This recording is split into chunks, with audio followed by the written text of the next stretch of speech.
après avoir repris un peu nos esprits, après cette très belle et très émouvante pièce. Donc, je vais donner la parole au professeur Jacquemin, parce qu'effectivement, pour les autres cours de cette série, il s'agissait de maladies dont, en général, je connaissais déjà quelque chose.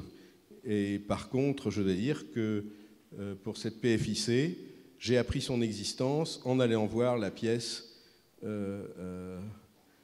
Mon nom est Nemo à Strasbourg. J'avais vu que c'est une pièce qui évoquait une maladie génétique, mais je n'avais strictement jamais entendu parler de cette maladie. Simplement, comme vous le savez, il y a à peu près 5 000, 6 000 maintenant maladies génétiques connues. On en identifie, j'allais dire, presque une par semaine. Alors ça étonne toujours les gens. C'est tout simplement parce que pour un certain nombre de maladies, elles ne deviennent une maladie génétique que quand on a identifié le gène, et ça permet de savoir qu'effectivement telle ou telle cause de déficience intellectuelle, de troubles du rein, de troubles hépatiques, effectivement, est une maladie génétique différente d'une autre maladie qui ressemble beaucoup. Alors, donc, je me suis dit que là, pour une maladie que je ne connaissais pas du tout, et comme il se trouve qu'en France et à Paris, nous avons un des grands spécialistes mondiaux, le professeur Jacquemin, donc je vais le présenter très, très rapidement. Il est pédiatre et grand spécialiste donc des maladies hépatiques de l'enfant. Il est chef de service au Kremlin-Bicêtre, je crois le service des pathologies pédiatriques et de transplantation hépatique. Il est aussi responsable, coordonnateur de centres de référence nationale, notamment donc, pour les maladies hépatiques rares. Il a aussi une équipe de recherche qui travaille justement sur ces cholestases. Donc il a eu une formation à la fois de clinicien, mais aussi en biologie moléculaire, puisqu'il a fait un postdoc à Zurich où il avait publié en 1994 déjà un travail sur l'identification, le clonage d'un gène important, un transporteur. Et il travaille beaucoup aussi donc sur le développement thérapeutique pour ces maladies. Donc on ne pouvait pas avoir de meilleur conférencier pour nous dire quels sont les mécanismes, quels sont les problèmes qui restent posés, parce qu'il reste toujours des problèmes, même si on a vu effectivement dans cette pièce que la transplantation hépatique est une avancée très importante, mais qui n'est pas sans poser aussi des problèmes. Donc voilà, je vous laisse la parole. Merci d'être venu. Merci Monsieur Mandel, Mesdames et Messieurs. Je dois dire que j'ai très volontiers accepté la proposition de Monsieur Mandel de participer à son séminaire de génétique humaine. Je crois que c'est la première fois que les maladies du foie de l'enfant entrent au Collège de France. Et donc, je suis très honoré de participer à ce séminaire. Je tiens à féliciter M. Mayern pour sa prestation. Et finalement, il va faciliter mon travail, puisqu'il a introduit en quelques mots ce qu'était la PFIC. Donc, je suis là pour vous parler des PFIC. Vous verrez qu'il y en a plusieurs. Les PFIC sont des maladies, comme l'a dit M. Mayer, génétiques, autonomiques récessives, malheureusement mortelles dans leur forme classique, sévère dans tous les cas, et qui relèvent d'un traitement par la transplantation hépatique. Alors avant d'entrer dans le détail, j'aimerais apporter quelques petites précisions de physiologie. le foie est représenté ici, cette couleur rosée, est connecté à des conduits qu'on appelle les voies biliaires et qui permettent de conduire la bile produite par le foie jusque dans l'intestin où la bile fait une partie de son action. À l'échelle microscopique, cette sécrétion de bile est engendrée par l'hépatocyte, qui est la cellule hépatique principale. Et cet hépatocyte produit de la bile qui s'écoule dans des petits tuyaux, puis des plus gros tuyaux, une dichotomie classique, et donc arrive dans l'intestin. La bile est composée de différents constituants, de l'eau, un peu de sel, un peu de poivre, ce qu'on appelle des électrolytes. Et le constituant principal de la bile sont finalement les acides biliaires et les phospholipides. La sécrétion biliaire est très dépendante du passage des acides biliaires dans la bile. La sécrétion des acides biliaires dans la bile est le moteur de la sécrétion biliaire. Et vous voyez ici, si cette quantité représente la sécrétion biliaire, eh bien la fraction dépendante des acides biliaires est majoritaire. C'est schématisé sur cette diapositive où vous pouvez voir qu'en fonction des espèces, par exemple le lapin ici, vous voyez que lorsqu'il existe un débit d'acide biliaire dans la bile de 0, il existe une sécrétion biliaire. Or, chez l'homme, ou chez le chien, ou chez le singe, eh bien, lorsque ce débit d'acide biliaire dans la bile est proche de 0, il n'y a pas de sécrétion biliaire. Cela veut dire que toute problématique concernant la sécrétion des acides biliaires dans la bile va faire que la bile sera mal formée ou en volume insuffisant et va aboutir à ce qu'on appelle une cholestase. Quelles sont les fonctions finalement de la sécrétion biliaire? Eh bien, la bile au niveau de l'intestin permet l'absorption des graisses alimentaires et des vitamines grasses, les vitamines A, D, E et K.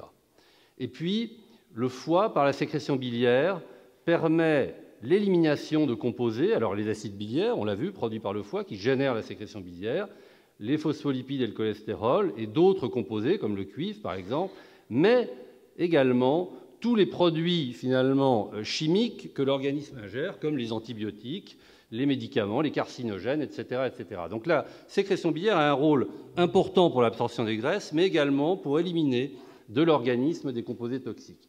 Et puis cette sécrétion biliaire, elle se régule elle-même, c'est-à-dire que les acides biliaires qui sont contenus dans la bile, eh bien, reviennent au foie, on le verra après, et émettent un signal au niveau de protéines qu'on appelle des récepteurs nucléaires et qui régulent eux-mêmes la propre synthèse des acides biliaires et la sécrétion biliaire. Alors, vous avez ici un foie schématisé qui produit de la bile et des acides biliaires. Ces acides biliaires coulent dans l'intestin et sont réabsorbés et retournent vers le foie. C'est ce qu'on appelle le cycle entérohépatique des acides biliaires, qui est un système assez économique pour synthétiser finalement très peu d'acides biliaires par jour et maintenir un flux et un pool d'acides biliaires permanent nécessaire à la sécrétion biliaire. À l'échelle microscopique et cellulaire et moléculaire, à chaque niveau, c'est-à-dire au niveau du foie, au niveau de l'intestin, voire au niveau des voies biliaires, il y a des mécanismes de transport qui permettent de faire tourner ces acides biliaires dans le cycle entérohépatique. Alors, qu'est-ce qu'une cholestase? Puisque le terme PFIC veut dire cholestase intrahépatique familiale progressive en français ou progressive familiale intrahépatique cholestésis en anglais.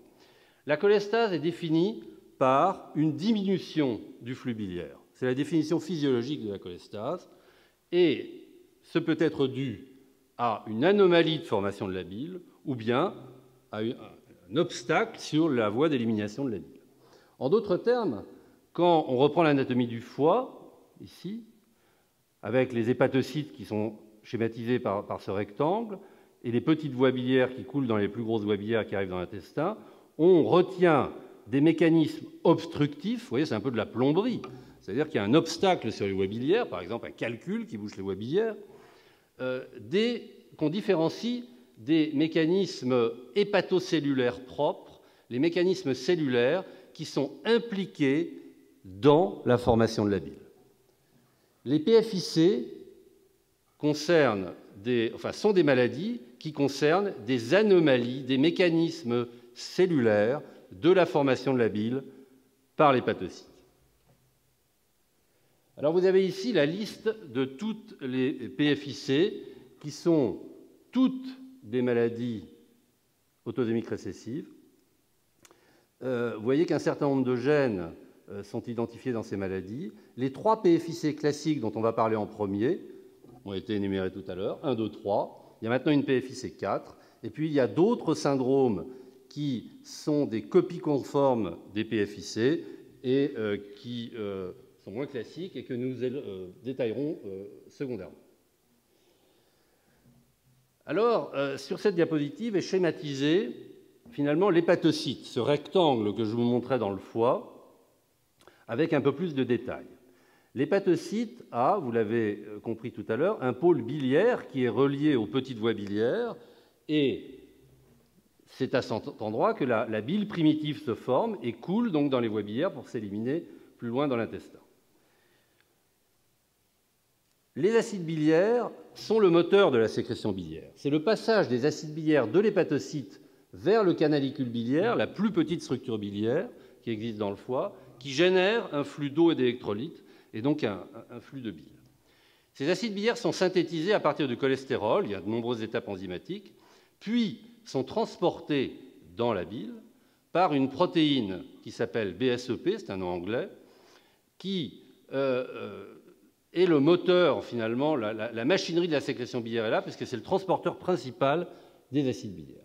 Mais il y a également d'autres protéines qui sont importantes pour que cette protéine fonctionne bien, comme la protéine FIC1, et nous le verrons tout à l'heure, ou la protéine MDR3, qui ne transporte pas directement les acides biliaires, mais transporte en fait de la phosphatidylcholine, un phospholipide, dans la bile, et cette phosphatidylcholine va se conjuguer aux acides biliaires pour faire en sorte que les acides biliaires dans la bile ne soient pas trop détergents. Car les acides biliaires, ce sont des savons.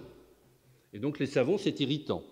Et si les acides biliaires ne sont pas protégés par la phosphatidylcholine, eh bien, ils abîment les cellules de l'épithélium biliaire.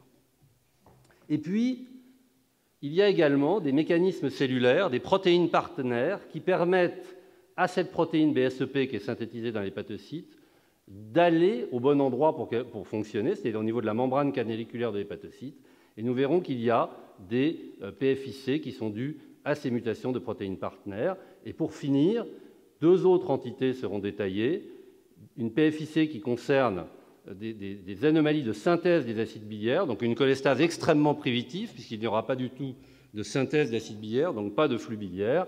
Et pour finir, une PFIC qui concerne une anomalie des jonctions serrées intercellulaires, interhépatocytaires, où, vous le verrez, il y a une fuite finalement de bile entre les hépatocytes à cause de cette anomalie moléculaire. Dans un premier temps, nous allons nous consacrer aux 3 PFIC, 1, 2 et 3, qui sont les PFIC classiques. Alors, cette maladie a été décrite dans les années 60, effectivement, M. Mayer l'a dit tout à l'heure, par le docteur Clayton. C'était un groupe de maladies, à l'époque, extrêmement hétérogène. Ce que savaient les médecins, c'est que c'était l'hépatocyte qui était malade et pas les voies biliaires. Et puis, la transmission de la maladie faisait évoquer une transmission autosomale récessive. Alors, au fil du temps, les choses se sont affinées. D'abord, les patients ont été classés en 2 groupes en fonction d'un marqueur qu'on retrouve dans le sang et qui signe les maladies du foie, ce qu'on appelle la gamma-GT, qui est un marqueur, par exemple, qui monte quand les gens boivent un petit peu trop d'alcool. Eh bien, il y a les gamma-GT normales et les groupes de malades à gamma-GT normales et à augmenter. Et lorsqu'on a fait des études génétiques au sein de ces groupes, on est tombé sur 2 gènes différents dans le groupe à gamma-GT normal.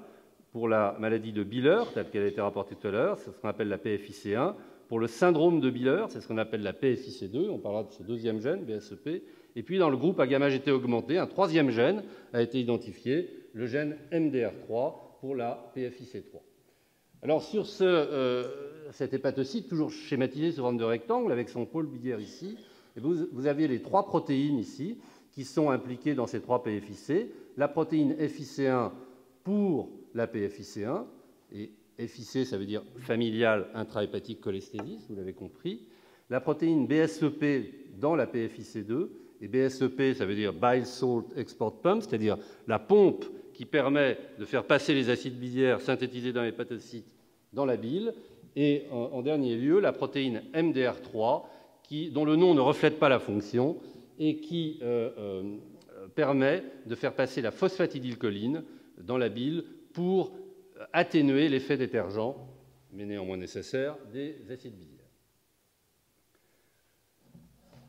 Avant d'entrer dans le détail, j'aimerais juste dire que les PFIC sont les formes sévères des anomalies de ces trois gènes, mais qu'il existe des formes moins sévères que l'on appelle la cholestase récurrente bénigne.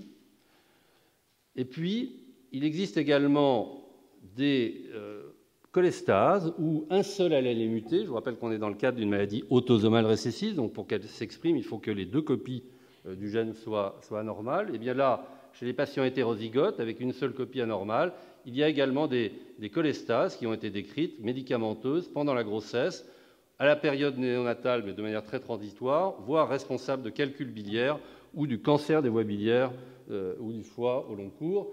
Et ça, je n'aborderai pas ces types de phénotypes.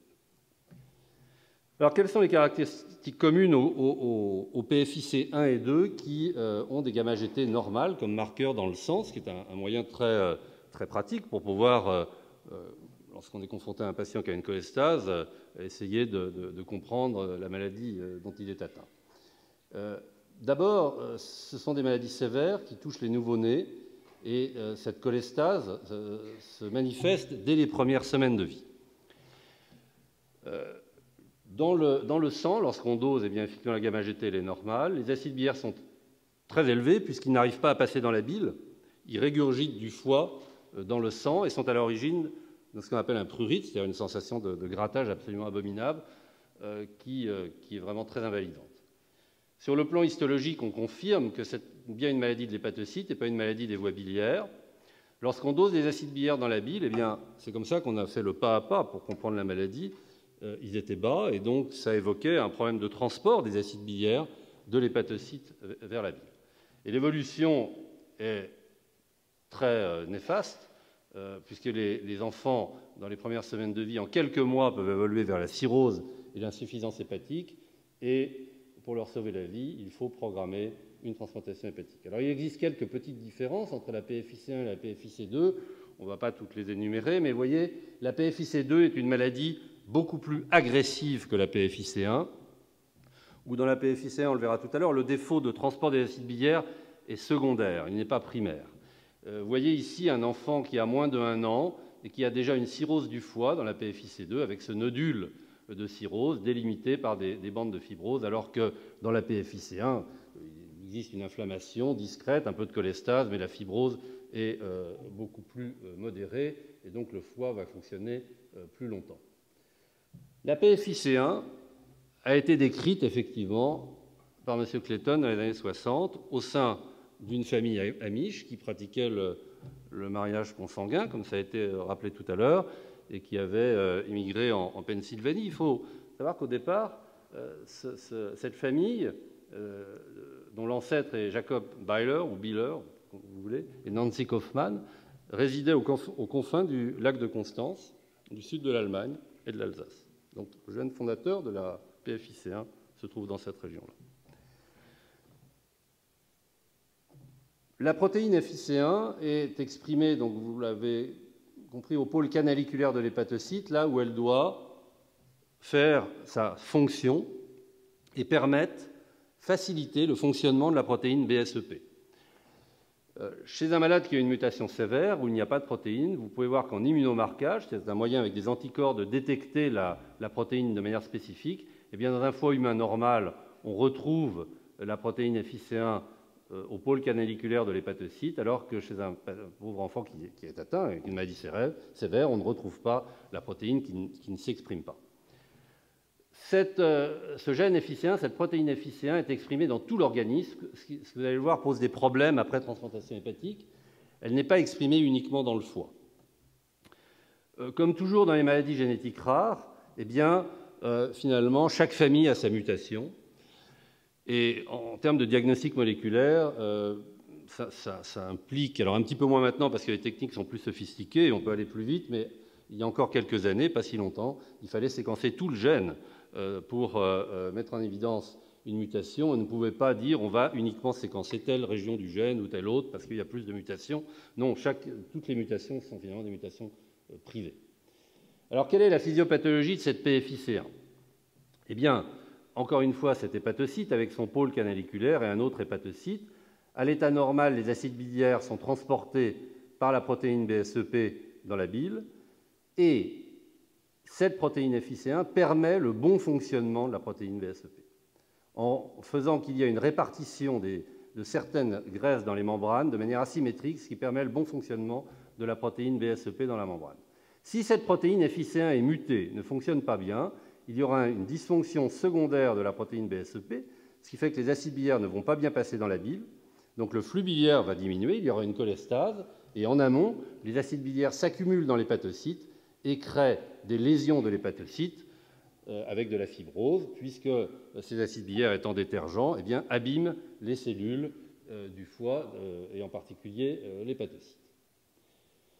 La physiopathologie, alors en fait, si vous voulez, il y a ce défaut de transport des acides biliaires au niveau de l'hépatocyte, mais c'est un petit peu plus complexe que ça. Il se trouve que dans cette maladie, comme le gène est également exprimé dans l'intestin, eh bien, au niveau de l'intestin, il y a une surenchère de fonctionnement, il y a une surexpression quand la protéine est mutée, et donc les acides biliaires, le peu d'acide biliaire qui est éliminé dans la bile est super réabsorbé par l'intestin, ce qui fait que le foie, qui n'arrive pas bien à l'éliminer, en réabsorbe tous les jours un petit peu, et s'engorge totalement, ce qui fait qu'il y a la résultante est une surcharge hépatocytaire en acide biliaire qui détruit le foie, petit à petit.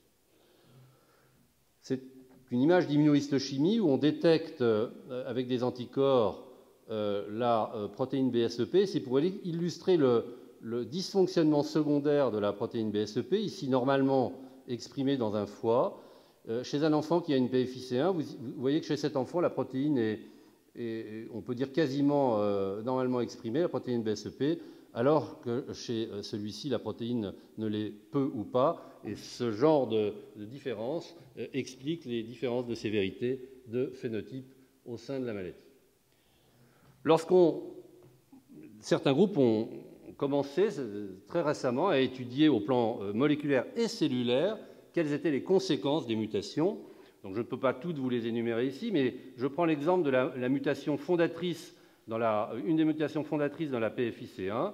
Eh bien, vous voyez qu'à l'état normal, la protéine FIC1 doit marquer le canalicule biliaire, qui est ce petit rond entre les hépatocytes, cette petite structure sphérique biliaire entre les hépatocytes, qui permet l'écoulement de la bile, et que lorsqu'il y a une mutation, eh bien, vous pouvez voir que la protéine FIC1 reste, pour cette mutation, coincée dans le réticulum endoplasmique de l'hépatocyte, c'est-à-dire qu'elle n'arrive pas à cheminer jusqu'au canalicule biliaire qui est ici. Vous voyez que normalement, si elle avait cheminé, on aurait une couleur jaune, c'est la superposition du vert et du rouge, c'est ce qu'on voit ici à l'état normal. Donc on commence à connaître, à décortiquer le trafic intracellulaire des protéines mutées dans les PFIC, ce qui, vous le verrez tout à l'heure, permet d'envisager des nouvelles pistes thérapeutiques. Alors, sur le plan thérapeutique, la transplantation hépatique, pour l'instant, dans toutes les PFIC, reste le traitement de choix. Malheureusement, dans la PFIC1, si on sauve la vie de l'enfant en transplantant le foie, sa vie post-transplantation hépatique est relativement compliquée. Et ça, c'est quelque chose dont on s'est aperçu, car on ne savait pas au début, quand on a commencé à transplanter ce genre d'enfant, le gène n'était même pas connu. On transplantait sur un phénotype sévère, mortel, mais on ne connaissait pas tout de la maladie. Et avec le temps, on s'est aperçu que malheureusement, l'expression de ce gène FIC1 étant ubiquitaire dans l'organisme, eh bien, les enfants devenaient sourds, pas pour tous, mais pour une grande partie d'entre eux, avaient une diarrhée chronique, pouvaient avoir une anomalie du pancréas, et, pire que tout, avait une stéatose, c'est-à-dire de la graisse qui s'installait dans le foie, ce qu'on ne comprend pas bien, post-transplantation, avec le temps, ce qui pouvait nécessiter l'indication d'une nouvelle transplantation hépatique dans l'avenir. Donc c'est une maladie complexe, ubiquitaire, dont le foie est l'organe cible, mais qui ne concerne pas uniquement le foie. Et même après une transplantation hépatique, la vie n'est pas facile, car ces pauvres enfants, vous voyez, à l'âge de 14 ans, 15 ans, 16 ans, font 1m40, n'entendent pas bien, ont 10 selles par jour, etc. etc. Donc ce n'est pas une sinécure. La PFIC2 est une maladie plus simple sur le plan physiopathologique. Elle concerne donc le gène ABCB11 qui code la protéine BSEP dont je vous ai parlé tout à l'heure, et ce gène est exprimé uniquement dans le foie. Vous le voyez ici, uniquement dans le foie. Il fait partie de la famille des protéines ABC, comme la protéine qui est en cause dans la mucoviscidose. C'est une grande famille de protéines. Là encore, chez un patient atteint avec une mutation sévère qui fait qu'il n'y a pas de synthèse de protéines, eh bien, on ne retrouve pas, par comparaison, vous voyez, un foie contrôle, l'expression de cette protéine au pôle canaliculaire de l'hépatocyte, ce qui fait que la fonction de transport des acides biliaires ne peut pas se faire. Comme la PFIC1, cette maladie est une maladie extrêmement rare, au moins 1 sur 100 000, et les mutations en cause sont des mutations FRIV. Chaque famille a sa mutation, il n'y a quasiment pas de mutation majoritaire. Quel est le mécanisme physiopathologique? Eh bien, il est relativement simple. Je vous rappelle que BSEP, donc cette protéine mutée dans la PFIC2, transporte les acides biliaires dans la bile. En cas de mutation, le transport se fait peu ou pas. Évidemment, ce n'est jamais tout noir ou tout blanc. Il y a toujours un tout petit peu de transport d'acide biliaire. On arrive à en doser un peu dans la bile. Et donc, il y a une rétention d'acide biliaire dans l'hépatocyte qui est extrêmement violente, puisqu'il s'agit d'un déficit primaire de la protéine BSEP, et donc qui crée des lésions hépatocytaires très agressives, ce qui peut donner même, dans certains cas, un cancer du foie dans les premières années. D'où l'indication de transplantation hépatique dans cette maladie extrêmement agressive. Alors, différents groupes de recherche ont caractérisé le déficit fonctionnel de certains mutants dans des lignées cellulaires, des modèles in vitro, et vous voyez ici que par rapport à la protéine normale qui transporte les acides biliaires, c'est le transport des acides biliaires dans des cellules qui est mesuré, eh bien vous voyez que certains mutants finalement ne font rien, et en fait c'est ce qu'on appelle des polymorphismes, c'est-à-dire des choses que l'on porte tous et qui ne sont pas délétères, et puis en revanche les mutants délétères, eh bien, impliqués dans la PFIC2 réduisent de manière significative le transport des acides biliaires. Comme pour la PFIC1, il y a d'autres types de mutations qui font que la protéine ne va pas au bon endroit. Dans l'exemple précédent, la protéine allait au bon endroit, mais la fonction n'était pas bonne. À l'endroit correct, la fonction n'était pas bonne. Donc la résultante était que ça ne marchait pas. Eh bien, il y a des mutations qui font que la protéine ne va pas au bon endroit, qu'elle reste coincée dans le réticulum endoplasmique. Et vous avez ici un exemple, vous voyez qu'il n'y a pas de marquage canaliculaire. Tous ces petits ronds devraient être marqués, que la protéine reste coincée dans le réticulum, et on le voit bien quand on fait une coupe sagittale, où à l'état normal, la protéine est à la surface, vous voyez, on voit bien la surface membranaire ici, alors qu'en cas de mutation, elle est en dessous de la surface, reste coincée dans le réticulum endoplasmique, et donc ne peut pas assurer sa fonction au niveau canaliculaire de l'hépatocyte. Après la transplantation hépatique, un enfant qui est transplanté pour une PFIC2 a, dans 90% des cas, une évolution tout à fait favorable. Il n'y a pas, comme dans la PFIC1, de signes extra-hépatiques qui se manifestent et qui font que la qualité de vie est très mauvaise. Mais on s'est aperçu avec le temps que malheureusement, il pouvait y avoir un petit pourcentage d'enfants qui développaient ce qu'on appelle une allo-immunisation. Alors, je vais essayer de vous expliquer ça simplement. Les enfants qui ont des PFIC2 ont, pour la plupart du temps, une absence d'expression de la protéine BSEP au pôle canaliculaire parce que le type de mutation fait qu'il n'y a pas de synthèse de protéines, ou bien parce que la mutation reste coincée dans la cellule, comme je vous l'ai montré. Puis, il y a une petite proportion d'enfants qui font que la protéine mutée va au bon endroit, mais qu'elle ne fonctionne pas. Eh bien, chez les enfants pour lesquels il n'y a pas d'expression canaliculaire de la protéine, finalement, ils sont naïfs par rapport à cette protéine. Elle est ou dégradée, ou leur système immunitaire ne la reconnaît pas. Ce qui fait que quand on leur apporte un foie qui fonctionne bien et qui exprime la protéine BSEP, avec le temps, ils peuvent s'immuniser contre cette protéine du foie de leur donneur qu'ils reconnaissent comme étranger. Et donc, à ce moment-là, ils produisent des anticorps contre cette protéine, et ces anticorps vont aller se fixer, bien évidemment, sur la protéine BSEP, et donc empêcher son fonctionnement. Ce qui fait qu'il y a une dizaine de pourcents d'enfants qui, souvent longtemps après la transplantation, 8 ans, voire 20 ans, vous voyez, et parfois un petit peu plus tôt, peuvent développer une espèce de phénotype qui ressemble à la maladie initiale, c'est-à-dire des gamma GT normales, un prurite, et qui est dû à une alloimmunisation contre le foie du donneur, et donc un blocage de la fonction de la protéine BSEP du foie du donneur par les anticorps produits par le receveur. C'est ennuyeux, c'est une espèce de rejet assez difficile à contrôler et qui peut nécessiter une nouvelle transplantation hépatique. Troisième PFIC classique, la PFIC3, qui est due à une anomalie de la protéine MDR3 codée par le gène ABCB4. Alors, par rapport au PFIC1 et 2, finalement, pour résumer, la gamma GT est augmentée, donc c'est un marqueur significatif, et il n'existe pas d'anomalie de transport des acides biliaires dans la bile, mais d'anomalie de transport de la phosphatidylcholine, ce phospholipide qui permet de diminuer l'action détergente des acides biliaires. Et donc, en cas d'anomalie de transport de la phosphatidylcholine, eh bien, le foie s'abîme de la même manière, évolue vers la cirrhose, et une transplantation hépatique est, dans la plupart des cas, nécessaire. C'est ce qui est illustré ici. Les acides biliaires donc, sont éliminés dans la bile par la protéine BSEP. Si la protéine MDR3, qui transporte la phosphatidylcholine, ne fonctionne pas, les acides biliaires se retrouvent isolés sans phosphatidylcholine, extrêmement détergents, et abîment les voies biliaires et le foie, et évoluent vers la cirrhose, d'où l'indication possible de transplantation hépatique. Vous avez ici une image d'histologie du foie chez un enfant qui a une PFIC3 à l'âge de 10 mois. Vous voyez, c'est un petit peu difficile, mais il y a une fibrose dans le foie, et puis il y a ce qu'on appelle une réaction des voies biliaires suite à l'action détergente de ces acides biliaires non protégés, non couverts par de la phosphatidylcholine, et ça peut même donner jusqu'à un abcès d'obstruction biliaire alors qu'il n'y a pas d'obstruction des voies biliaires. C'est une maladie de l'hépatocyte avec des bouchons de bile qui se forment dans les voies biliaires.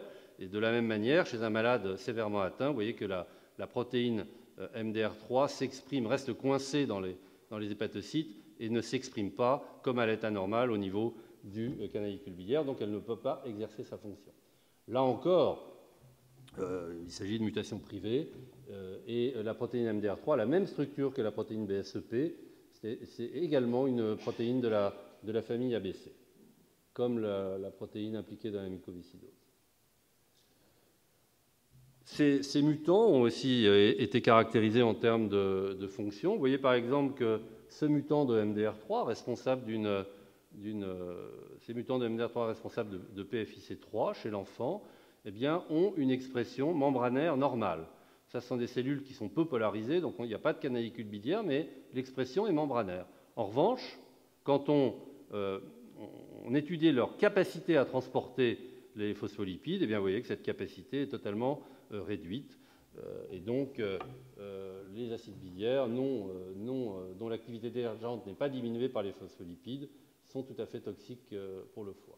Vous avez ici une illustration de ce phénomène dans des lignées cellulaires hépatocytaires. Vous voyez le canalicule biliaire entre, vous vous rappelez, mes rectangles, là, mes deux rectangles, voilà, ils sont schématisés ici, ils sont un peu plus ovales. Et donc, ce mutant-là, eh bien, va au canalicule biliaire, mais il ne fonctionne pas à cet endroit-là. Celui-ci aussi va au canalicule biliaire, mais il ne fonctionne pas. En revanche, celui-ci ne va pas au canalicule biliaire, comme vous pouvez le voir. Le canalicule n'est pas marqué et la protéine reste coincée dans l'hépatocyte, ce qui fait qu'il n'y a pas de fonction de transport de phosphatidylcholine. Alors, quelle est l'importance de bien caractériser les maladies, et en particulier sur le plan moléculaire, de pouvoir connaître en détail les mutations chez les patients et chez leurs parents? Eh bien, en dehors de mettre un nom et une étiquette très précise sur une maladie, une importance vraiment utile pour les familles qui le souhaitent est le diagnostic anténatal. Avant, on ne pouvait pas faire de diagnostic anténatal. Je vous rappelle que ce sont des maladies mortelles qui nécessitent de faire une transplantation hépatique dans la plupart des cas, que ça concerne très souvent des familles consanguines, donc il y a un risque de récidive de la maladie au fil des grossesses qui est non négligeable, qui est de 1 sur 4. Et donc, si les familles le souhaitent, elles sont en droit de pouvoir accéder à un diagnostic anténatal. En tout cas, c'est ce que je pense. Une fois qu'elles ont reçu l'information, et bien entendu, ce sont elles qui décident, les familles. Ce ne sont pas les médecins qui décident, ce sont les familles qui décident après avoir reçu l'information. Et donc, l'intérêt, c'est de pouvoir faire du diagnostic anténatal moléculaire, c'est-à-dire qu'on a la certitude qu'un fœtus est atteint ou un fœtus est sain, et donc la grossesse peut continuer ou s'arrêter en fonction des désirs de la famille. C'est quelque chose, c'est un atout essentiel, et nous avons été les premiers à Bicêtre à commencer ce genre de diagnostic anténatal. Vous voyez, il n'y a pas si longtemps que ça. Et c'est une aide importante pour les familles. En termes de thérapeutique, j'ai répété plusieurs fois, la transplantation hépatique, c'est le traitement de choix de ces maladies. C'est le traitement le plus efficace, mais malgré tout, ce n'est pas toujours simple. Ce n'est pas toujours simple parce qu'il y a malheureusement un petit pourcentage de décès, et on y reviendra tout à l'heure. Ce n'est pas toujours simple parce qu'on n'arrive pas à trouver un organe au bon moment. Donc il y a de nombreuses raisons qui nécessitent à trouver une alternative à ce genre de traitement chirurgical. Alors, on est assez démunis pour l'instant. Nous, pédiatres, quand on veut traiter ces malades, nous sommes assez démunis. Alors, depuis les années 90, nous avons eu la possibilité d'essayer un traitement médical par l'acide urso-désoxycholique. L'acide urso-désoxycholique, c'est un acide biliaire. Alors vous allez me dire pourquoi donner un acide biliaire alors qu'il y a déjà une cholestase et que finalement il y a une surcharge d'acide biliaire dans le foie. C'est extrêmement simple, c'est un acide biliaire extrêmement peu détergent, c'est un savon doux. Et donc quand on le donne en grande quantité, il va remplacer les autres acides biliaires et finalement protéger les hépatocytes de l'effet détergent des autres acides biliaires.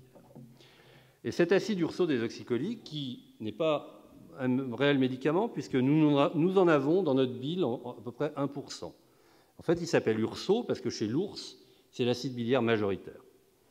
Cet acide biliaire, nous l'avons essayé, de nombreuses équipes l'ont essayé dans divers types de cholestase, et il a permis de retarder l'indication de transplantation hépatique et de diminuer un petit peu les indications de transplantation hépatique pour PFIC chez ces enfants. Vous voyez qu'au fil du temps, avant et après acide urso-déoxycholique, le pourcentage d'indications de transplantation hépatique pour PFIC a un petit peu diminué.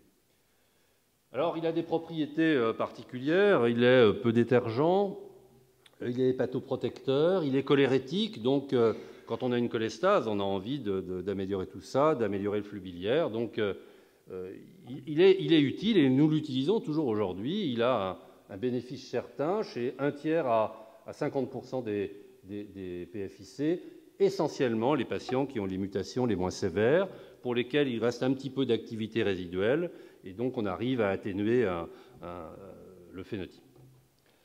Donc il permet de différer la transplantation hépatique, mais en aucun cas d'éviter une transplantation hépatique, malheureusement avec le temps chez la plupart des patients. Une autre alternative est une intervention chirurgicale qu'on appelle la dérivation biliaire, alors externe ou interne, peu importe. Le principe est le suivant. C'est un médecin de Chicago qui a mis ça au point avec des chirurgiens. Il y a déjà assez longtemps, en 88. Le principe est le suivant, je vous ai dit que la sécrétion biliaire était altérée, que les acides biliaires ne passaient pas bien dans la bile, il en passe toujours un petit peu quand même, c'est jamais tout noir ou tout blanc, et puis au niveau de l'intestin, il y a ce cycle entérohépatique qui fait que les acides biliaires, le peu qui est sécrété dans la bile, reviennent vers le foie, et le foie finalement s'engorge, etc. Et donc est venue l'idée de dériver la bile en partie par un petit bout d'intestin qu'on met entre la vésicule biliaire et la peau. C'est pas très esthétique, mais je vous assure que quand ça marche, c'est absolument incroyable. Et personnellement, j'ai une patiente qui a 35 ans actuellement, et quand on lui dit « Est-ce que, madame, ne souhaitez-vous pas vous séparer de votre dérivation biliaire ?» Elle dit « Il est hors de question ».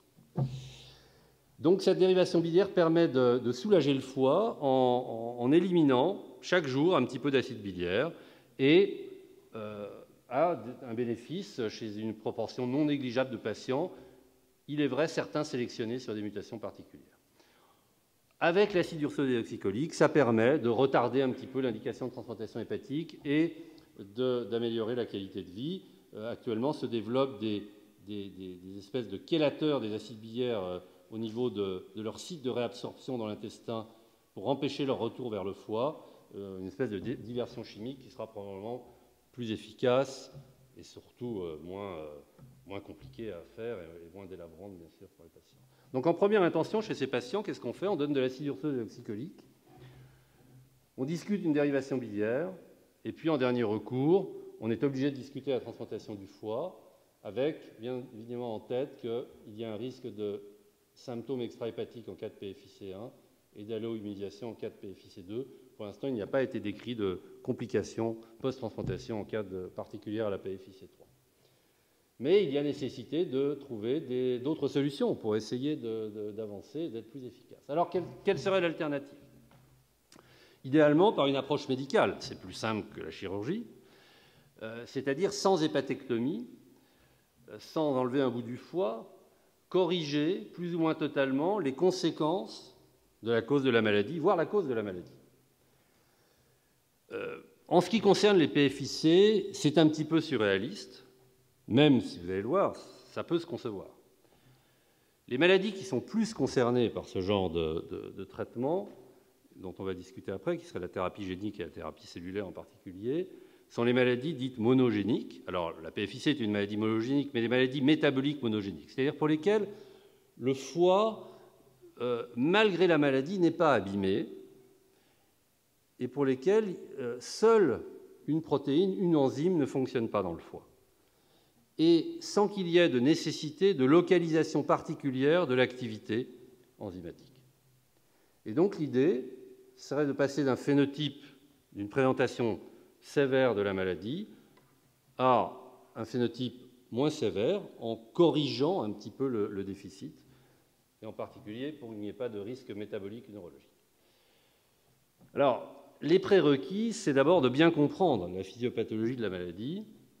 Les difficultés, en tout cas pour les PFIC, elles sont nombreuses, car au stade de développement expérimental, eh bien, il n'y a pas de modèle animal qui soit fiable, qui soit le miroir de la maladie chez l'homme. Je ne vais pas parler des modèles expérimentaux, mais ils ne sont pas très très fiables. Et donc, c'est quand même un petit obstacle pour transférer ce genre de technologie à l'enfant, au malade. Donc la thérapie cellulaire, la thérapie génique, je vais en dire un mot très très bref, et je vais insister sur la troisième catégorie qui est la pharmacothérapie ciblée. Donc la thérapie cellulaire, le principe c'est de repeupler le foie avec des cellules qui sont normales et qui n'ont pas de déficit génétique. Il y a tout un tas de cellules qui peuvent être proposées, hépatocytaires, mésenchymateuses, avec des caractéristiques hépatocytaires. Il y a de nombreux écueils. Il faut une masse cellulaire importante, souvent pour corriger un déficit, même si ça représente une petite activité enzymatique. Il y a toujours la possibilité que ces cellules soient éliminées, comme un greffon hépatique, comme après une transplantation, puisqu'elles seraient étrangères. Et donc, ça aboutirait à une perte cellulaire et donc un échec de la thérapie cellulaire. Alors, il y a eu quelques essais dans diverses maladies du foie, et vous voyez qu'il y a eu en Angleterre un essai chez un patient qui avait une PFIC2. La résultante chez tous ces malades, c'est des petits effets correcteurs quelques mois après la transplantation, puis après, disparition des cellules dans le foie, et donc mort cellulaire et inefficacité de la thérapie cellulaire. Il y a actuellement des protocoles européens auxquels on participe dans des vraies maladies métaboliques du foie qui ne sont pas les PFIC et qui sont prometteurs, mais pour l'instant, nous n'avons pas d'effet thérapeutique. La thérapie génique, c'est encore une autre histoire. Il y a eu quelques tentatives de thérapie génique ex vivo, c'est-à-dire qu'une partie du foie a été enlevée par le chirurgien, les cellules hépatiques remises en culture, puis corrigées avec le gène non déficient, le gène normal, réinjecté dans le foie. Ça aboutit, on peut le dire, à une catastrophe. Et in vivo, il y a actuellement des protocoles avec des vecteurs recombinants, en particulier les virus adéno-associés, qui laissent penser que des succès proches pourraient advenir. Et puis, M. Mandel, je ne sais pas si vous avez l'occasion d'en parler, mais il y a des outils thérapeutiques, des ciseaux, qui permettent de ciseler le gène et corriger les déficits génétiques qui sont actuellement en cours d'études essentiellement expérimentales, mais qui pourraient s'appliquer peut-être assez rapidement, pas aux maladies autosomiques récessives, peut-être plus aux maladies autosomiques dominantes. Bref, il y a effectivement des progrès qui seront faits dans les années qui viennent. Alors en termes de pharmacothérapie ciblée, je vais expliquer le propos. Vous avez ici l'hépatocyte avec le pôle canaliculaire. Et donc, cette protéine BSEP, si on prend l'exemple de la PFIC2, qui doit faire son action de transport des acides biliaires à ce niveau-là pour les transporter vers la vie. En fonction du type de mutation, il y a diverses classifications. Vous avez des mutations qui font qu'il y a des anomalies d'épissage au niveau des mutations qui font des anomalies d'épissage de l'ARN et qui font que la protéine est anormale. Et puis, il y a dans le code génétique, au moment de la traduction de l'ARN en protéine, il y a également des mutations qui font que la protéine n'est pas synthétisée.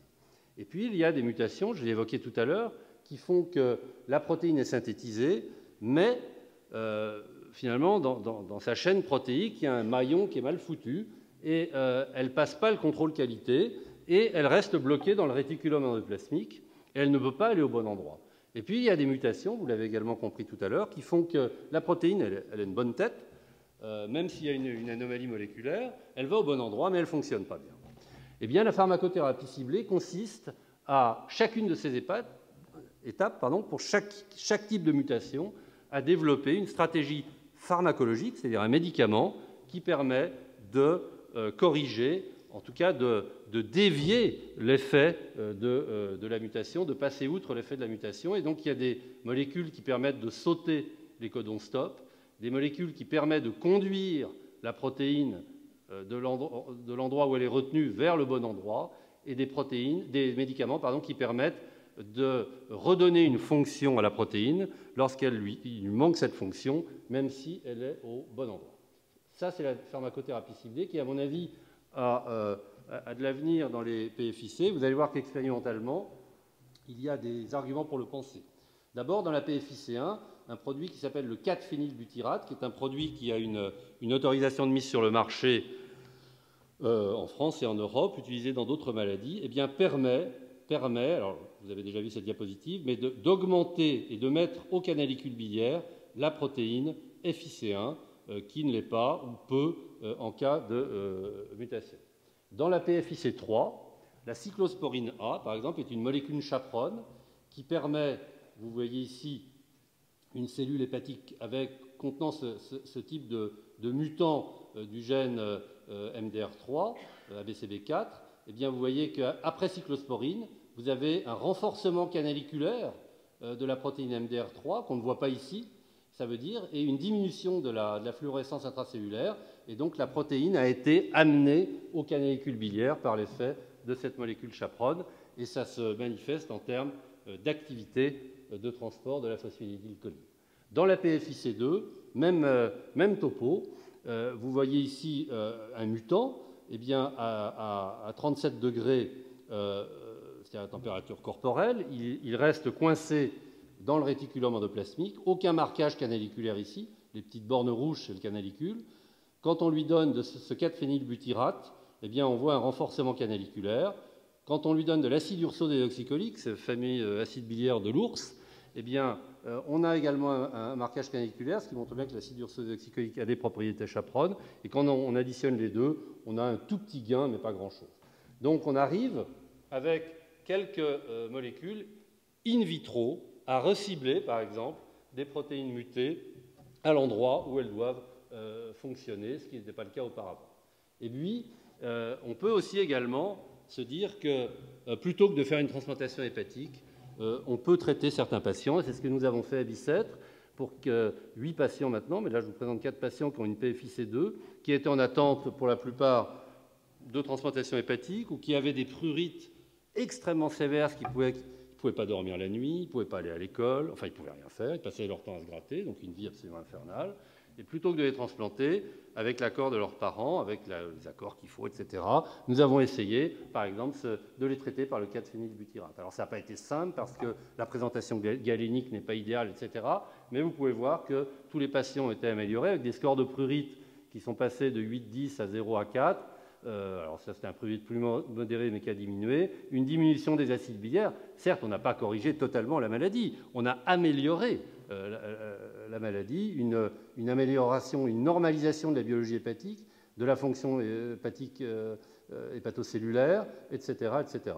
Donc un bénéfice, après une étude in vitro personnalisée, mutation par mutation, eh bien, on peut mettre en place des thérapies ciblées à base de médicaments qui permettent de corriger ou d'améliorer le phénotype de ces maladies. Chez un de ces patients, vous voyez que la protéine BSEP, alors ça c'est un contrôle exprimé au canalicule de l'hépatocyte, avant traitement, pas d'expression de la protéine ou quasiment pas dans le foie. Après traitement par le 4-phénylbutyrate, réapparition de la protéine au canalicule biliaire, ce qui illustre bien ce que je vous ai dit. Et puis par ailleurs, augmentation des acides biliaires dans la bile. Donc le transport des acides biliaires se fait, ce qui veut dire que la protéine mutée avait une part de fonctionnalité après avoir été relocalisée. Un autre phénotype extrêmement important parce que c'est l'APFIC, alors on l'appelle PFIC-like, mais c'est l'APFIC qu'il ne faut pas rater quand on est médecin et qu'on a un patient qui a une cholestase devant soi, car celle-là, on la guérit dans 100% des cas, sans transplantation hépatique. C'est ce qu'on appelle les déficits de synthèse des acides biliaires.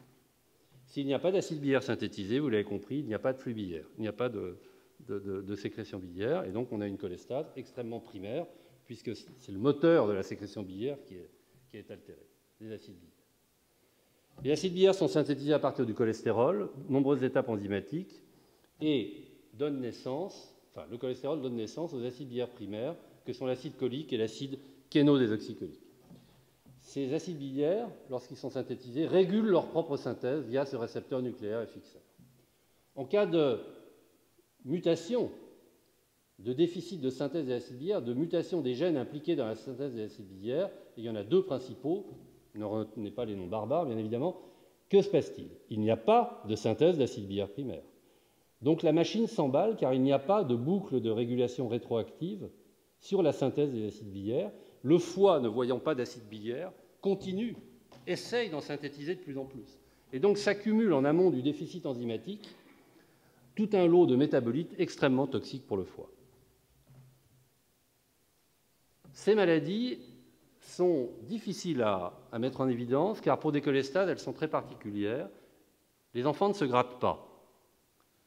C'est dû au fait que les acides biliaires sont normaux dans le sang, puisqu'ils ne sont pas synthétisés. Les gamma-GT sont normales. Et quand on dose des acides biliaires dans le sang, qui normalement sont élevés au cours des cholestases, puisqu'ils ne sont pas éliminés dans la bile et qui régurgitent dans le sang, comme il y a un déficit de synthèse, ils sont normaux. Donc elles sont difficiles à mettre en évidence. Mais malgré tout, pour les spécialistes, il ne faut pas les rater, car le diagnostic peut se faire de manière biochimique en spectrométrie de masse et en biologie moléculaire, et surtout, il y a un traitement adéquat. Le traitement, c'est quoi? Eh bien, c'est tout bête. Une fois qu'on a compris la boucle de régulation de ces maladies, le traitement, c'est de donner juste ce que le foie n'est pas capable de synthétiser, c'est-à-dire un acide biliaire primaire. Et donc, nous avons fait le pari avec une équipe américaine qu'en donnant de l'acide cholique, on pouvait guérir ces enfants, puisqu'ils n'étaient pas capables de synthétiser leur propre acide cholique. On allait leur apporter par la bouche, il allait être amené dans l'intestin, il allait être absorbé, il allait arriver à leur foie. Le foie, voyant de l'acide cholique, allait dire « c'est bon, j'arrête de synthétiser des acides biliaires », tous les métabolites toxiques allaient s'éliminer et les enfants allaient guérir.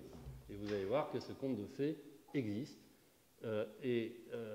Voici un petit peu, pour aller rapidement, nous traitons une trentaine d'enfants actuellement. C'est une maladie extrêmement rare, hein, une trentaine d'enfants. Nous avons la plus grande cohorte dans le monde. Et alors, la patiente la plus âgée, elle a bientôt 40 ans, hein, elle a eu 3 enfants sous traitement. C'est un traitement totalement physiologique. On apporte ce que l'organisme n'est pas capable de produire dans les quantités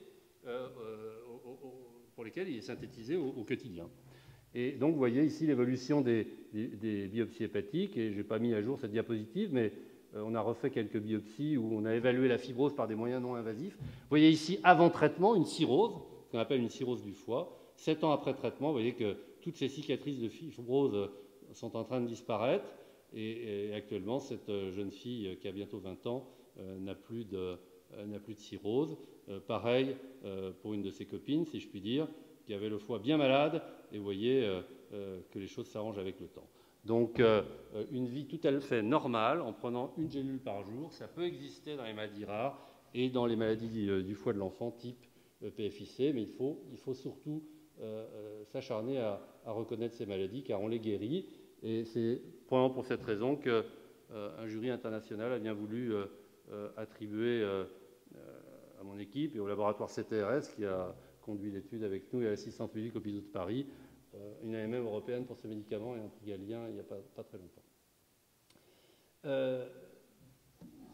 Pour décortiquer un petit peu les choses, les PFIC, c'est encore plus complexe que je viens de vous présenter. Donc, je disais au départ, il y a des protéines partenaires qui permettent à ces protéines-là de bien se placer dans la membrane. Il peut y avoir des anomalies moléculaires de ces protéines qui font que le phénotype est une PFIC, à gamma-GT normale la plupart du temps. Si la protéine BSEP ne peut pas bien se placer dans la membrane, elle ne peut pas bien fonctionner, et donc le phénotype sera comme une mutation de la protéine BSEP. Vous avez ici ce qu'on appelle le syndrome ARC. Pour arthrogrypose, c'est un phénomène, enfin une maladie, une manifestation neurologique, une atteinte rénale et une cholestase, donc de type PFIC à gamma-GT normale. Eh bien, dans ce syndrome ARC, où souvent la cholestase est un des signes qui prédomine, eh bien, en fait, la protéine BSEP ne peut pas aller au canalicule biliaire, et vous le voyez ici, où le marquage de la protéine se fait en cadre tout autour de l'hépatocyte. Il n'y a plus d'expression sélective de la protéine au niveau du canalicule biliaire. Son adressage, son ciblage canaliculaire est perturbé parce que sa protéine partenaire, qui permet de l'amener au bon endroit, eh bien, est mutée, est anormale. Un phénomène un peu similaire se retrouve dans une pathologie intestinale qui s'appelle l'atrophie microvillositaire, où la protéine partenaire de BSEP dans le foie est la myosine 5B. Et certains malades, on ne sait pas très bien pourquoi, développent une cholestase à gamma-GT normale qui ressemble à une PFIC. Et donc, la myosine 5B est importante pour localiser BSEP au pôle canaliculaire. Et vous voyez ici, en cas d'anomalie de la myosine 5B, que la localisation de la protéine BSEP est tout à fait anormale, elle est très grossière, et en fait, elle reste coincée dans des vésicules sous-membranaires, par comparaison à un marquage normal du canalicule biliaire, où il est tout à fait fin en Y. Alors, jusqu'à aujourd'hui, il n'a pas été identifié de PFIC à expression hépatique pure due à une mutation de la myosine 5B, mais je pense que ça ne saurait tarder. Dernier phénotype, un phénotype qui concerne une anomalie des jonctions serrées. Tous ces systèmes cellulaires sont étanches, en particulier avec des jonctions qui scellent une perméabilité, qui scellent les membranes autour du canalicule biliaire pour que la bile ne fuit pas entre les cellules et n'abîme pas les cellules dans l'espace intercellulaire. Il se trouve qu'il y a des mutations de ces protéines de jonction serrée, en particulier la protéine zonula occlulense 2, qui donne un phénotype tout à fait comparable à une PFIC2. Et cette jonction intercellulaire qui est schématisée ici, eh bien, donne, lorsqu'elle est déficiente, une cholestase à gamma-GT normale, PFIC-like.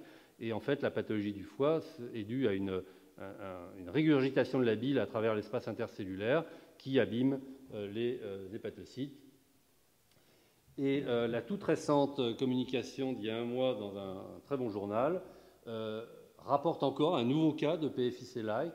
Et là, il s'agit, je vous ai parlé au début, du récepteur nucléaire FXR qui était impliqué dans la régulation de la synthèse des acides biliaires et de la sécrétion biliaire.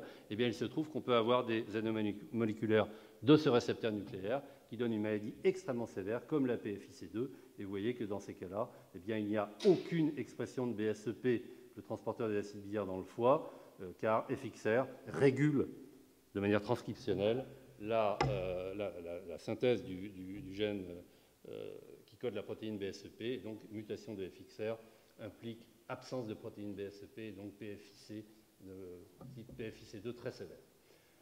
Juste une dernière diapo de perspective.